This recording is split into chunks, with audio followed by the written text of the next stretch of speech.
सातवां अध्याय भरत चरित्र। श्री शुकदेव जी कहते हैं, राजन, महाराज भरत बड़े ही भगवत भक्त थे। भगवान ऋषभ देव ने अपने संकल्प मात्र से उन्हें पृथ्वी की रक्षा करने के लिए नियुक्त कर दिया। उन्होंने उनकी आज्ञा में स्थित रहकर विश्व रूप की कन्या पंचजनी से विवाह किया। जिस प्रकार तामस अहंकार से शब्द आदि 5 भूतंत मात्र उत्पन्न होते हैं, उसी प्रकार पंचजनी के गर्भ से उनके सुमति, राष्ट्रभृत, सुदर्शन, आवरण और धूमकेतु नामक 5 पुत्र हुए, जो सर्वथा उन्हीं के समान थे। इस वर्ष को, जिसका नाम पहले अजनाभ वर्ष था, राजा भरत के समय से ही भारत वर्ष कहते हैं। महाराज भरत बहुज्ञ थे।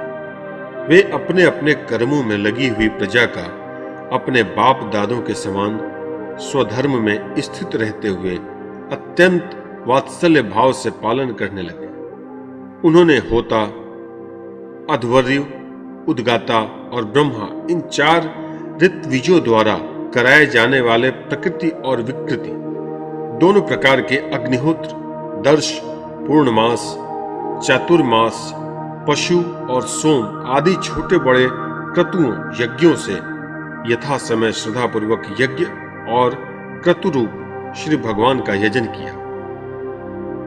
इस प्रकार अंग और क्रियाओं के सहित भिन्न भिन्न यज्ञों के अनुष्ठान के समय जब अर्धवर्युगण आहुति देने के लिए हवि हाथ में लेते, तो यजमान भरत उस यज्ञ कर्म से होने वाले पुण्य रूप फल को यज्ञ पुरुष भगवान वासुदेव को अर्पण कर देते थे।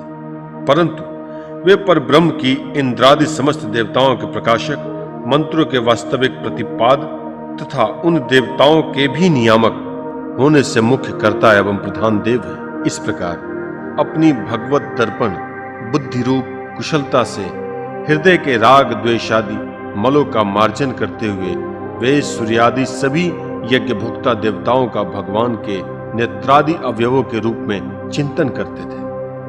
इस तरह कर्म की शुद्धि से उनका अंतःकरण शुद्ध हो गया।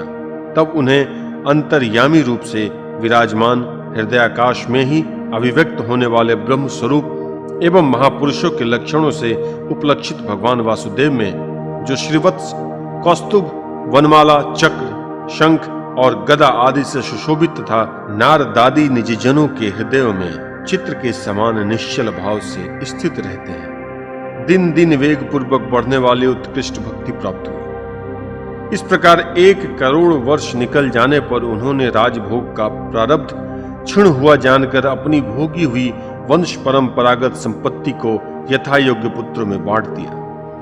फिर अपने सर्व संपत्ति संपन्न राजमहल से निकलकर वे पुलहाश्रय हरिहर क्षेत्र में चले आए।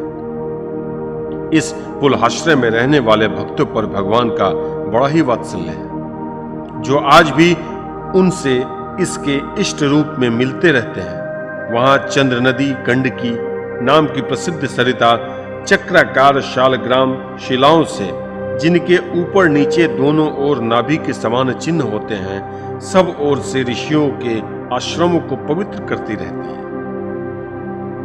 उस पुलहाश्रम के उपवन में एकांत स्थान में अकेले ही रहकर वे अनेक प्रकार के पत्र, पुष्प, तुलसी दल, जल और कंद मूल फलादि उपहारों से भगवान की आराधना करने लगे। इससे उनका अंतःकरण समस्त विषयाभिलाषाओं से निवृत्त होकर शांत हो गया और उन्हें परम आनंद प्राप्त हुआ। इस प्रकार जब वे नियम पूर्वक भगवान की परिचर्चा करने लगे, तब उससे प्रेम का वेग बढ़ता गया, जिससे उनका हृदय द्रवीभूत होकर शांत हो गया। आनंद के प्रबल वेग से शरीर के रोमांच होने लगे तथा उत्कंठा के कारण नेत्रों में प्रेम के आंसू उमड़ आए, जिससे उनकी दृष्टि रुक गई। अंत में जब अपने प्रियतम के अरुण चरणार बिंदु के ध्यान से भक्ति योग का आविर्भाव हुआ, तब परमानंद से सराबोर हृदय रूप गंभीर सरोवर में बुद्धि के डूब जाने से उन्हें उस नियम पूर्वक की जाने वाली भगवत पूजा का भी स्मरण न रहा। इस प्रकार वे भगवत सेवा के नियमों में ही तत्पर रहते थे। शरीर पर कृष्ण मृग चर्म धारण करते तथा त्रिकाल स्नान के कारण भींगते रहने से उनके केश भूरी भूरी घुंघराली लटों में परिणत हो गए थे, जिनसे वे बड़े ही सुहावने लगते थे।